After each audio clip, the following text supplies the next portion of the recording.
Hey my awesome folks, and welcome back to part 4 of the Sonic Classic Heroes playthrough. Now in this part we're tackling, at last, Sonic 2 and all his Sonic 2 goodness. And we're starting off first with Green Hill, not Green Hill Zone, Emerald Hill Zone. So we're gonna go ahead and start into it. But since we're kind of doing a new playthrough or whatnot, it's not really a new playthrough, but since we're going through Sonic 2 stuff, let me go ahead and explain some stuff about Sonic 2 and all its goodness. So, Sonic 2 was available for the Sega Genesis November 24th, 1992. So this is the most best-selling Sonic game, folks. Basically, Sonic 2 was available on the Sega Genesis, Nintendo 3DS, iOS, Android, Windows Phone, Apple TV, all that goodness right there. All that goodness. Let's see here. Okay, Sonic 2 is a platforming game developed by Sega for the Sega Genesis, no shit. The game is the second main entry, no shit. And it first feature Miles Tails Prower. Yeah, Miles Power, get it? A flying two-tailed fox. So this is Tails' first debut game right here, Sonic 2. Tails and Sonic must stop Robotnik again from stealing the Chaos Emeralds to power his space station, the Death Egg. So you gotta stop that. So basically, yeah, this game and Sonic CD, which I don't know if I'm getting to or not, were originally part of the same project, but they were split into two different games early in development. With the original game, the soundtrack was composed by Nakamura. Ah, so Nakamura's back. Okay. Good, man. You killed this track with my favorite track in the game being Chemical Plant. It just sounds so good. It melts the ears. It's like butter. Oh man, it was good. It's so good. But I'm gonna have to stop myself from humming the tune, folks. I really am. I'm gonna have to have some self-control humming the tune because it's so good. But anyway, the game was a critical and commercial success, selling over 6 million copies, making it the second best-selling Sega Genesis game behind the original Sonic. Okay, that's good. Let's see. A remastered version was on the iOS. I was telling you folks about that a couple of parts back. The iOS having it's a very fantastic version, folks. I don't know if they're still selling it on the iOS stores or not, but it's a fantastic remastered game. I played a little bit of it myself. It has like some concept levels and stuff like this, and oh, I gotta stop. But anyway, oh man, so good. Oh man, the song is so. I gotta stop myself from humming it. But basically, the game premises is similar to that of Sonic 1. You know, Sonic gotta stop Dr. Robotnik. He gotta stop his army of robots powered by trapped animals. He gotta stop this armored space station known as the Death Egg. Jeez, Sonic is going through so much stuff this time around to stop Dr. Eggman.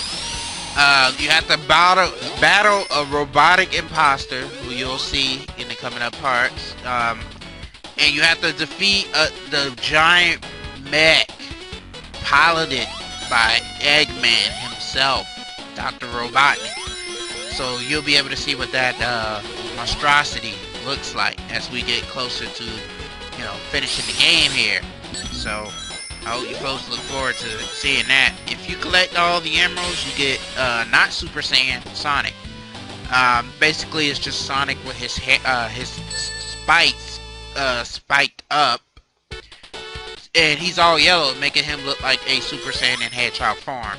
I probably should have collected all the emeralds to show that off, but it's plenty of stuff to Google and stuff like that you could just you know, search for yourself if you haven't seen it before. But at this point in time, you should have been able to see that, considering if you're old enough to, you know, be watching this and stuff like that.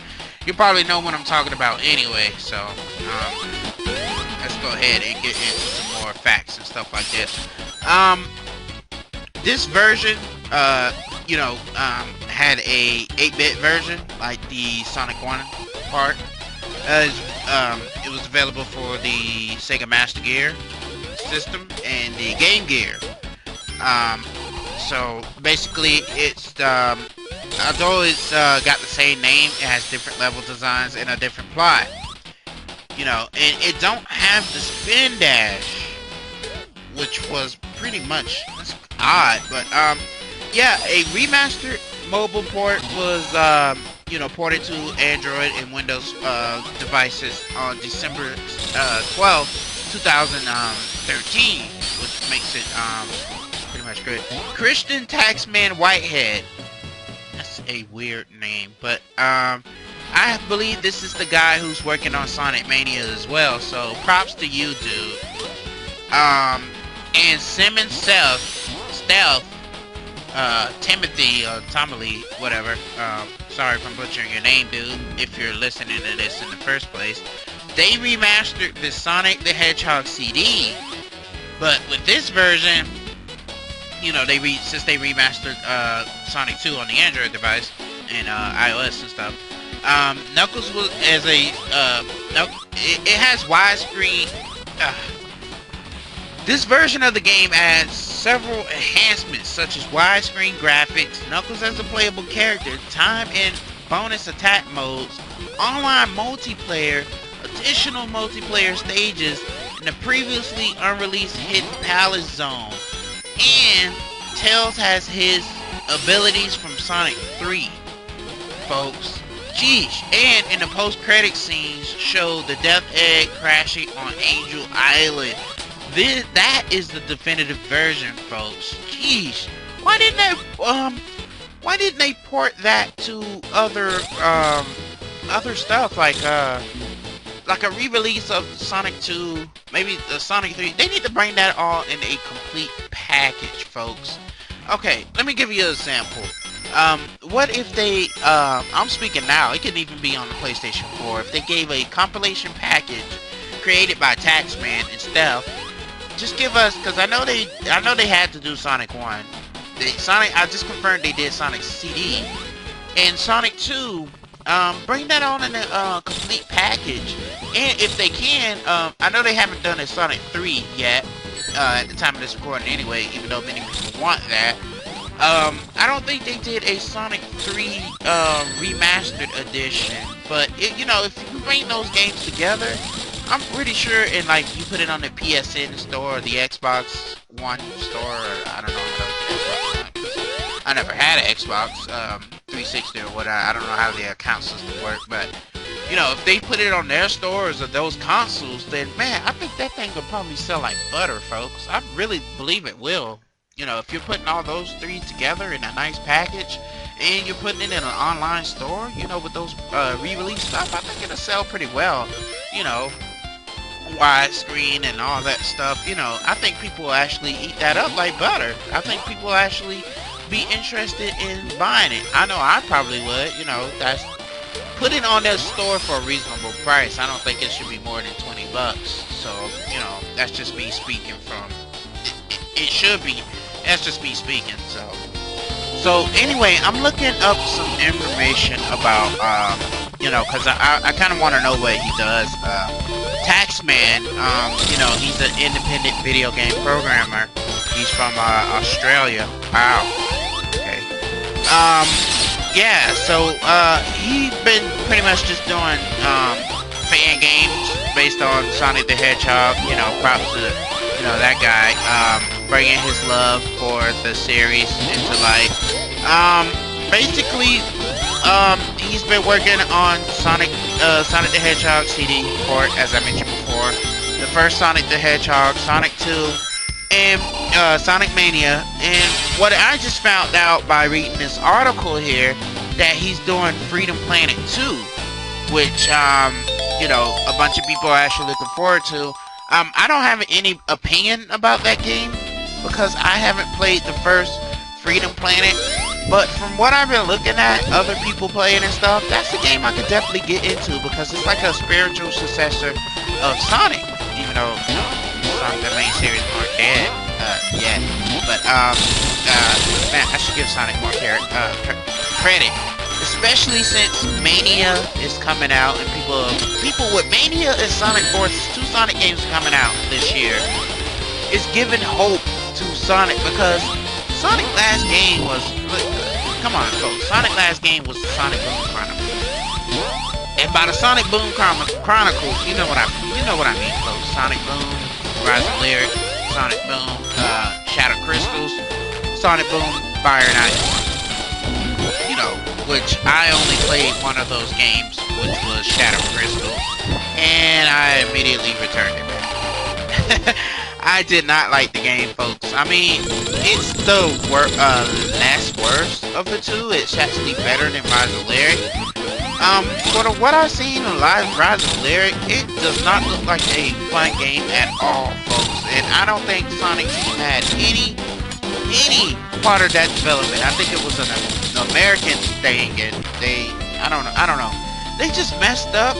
The best thing to come out of the Sonic Boom, folks, to tell you the truth, is the TV show.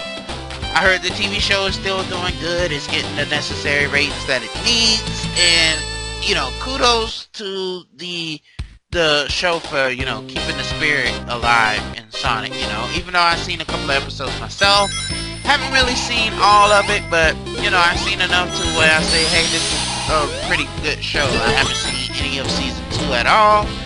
I've just been so busy with this channel that I haven't actually sat down and, you know, because, folks, let me tell you how it is. My day usually, you know, I'm starting up, waking up, you know, creating this content for you folks. And usually I don't watch TV, and I don't get the channel that Sonic Boom comes on, you know, because I'm not about to pay, you know, my cable service provider. I'm not about to pay them additional money for a channel that should have been included in the services in the first point. Woo, mouthful. But yeah, I'm not gonna pay them any extra money. Pretty much is what I'm saying. So yeah, that's what the internet's for. You know, if I want to watch an episode or something, I Google it. And 9 times out of 10, I'll probably find out what I'm looking for anyway. So thank you, internet, for providing me with cheap shows that people pay for to watch. Anyway, so it might be a week later or something, but, you know, I'm perfectly fine with that, because I'm not in such a rush to watch it, you know. Such as, let me give you an example. Dragon Ball Super. I actually waited just a day for that, because it premieres on Saturday here in America. You know, Saturday night, I think, actually, because technically it's Sunday there, but you know, I don't watch it till usually you know, Sunday morning or Sunday afternoon. But I am enjoying that show. By the way, I probably mentioned this in the Dragon Ball Adventure playthrough, but yeah, I'm enjoying Super. You know, where they at right now and stuff like that. So they're still getting ready at the time of this recording anyway. They're still getting ready for that freaking tournament, and they just need to let it happen, folks. I want to see, because basically Dragon Ball Super takes place between Dragon Ball Z.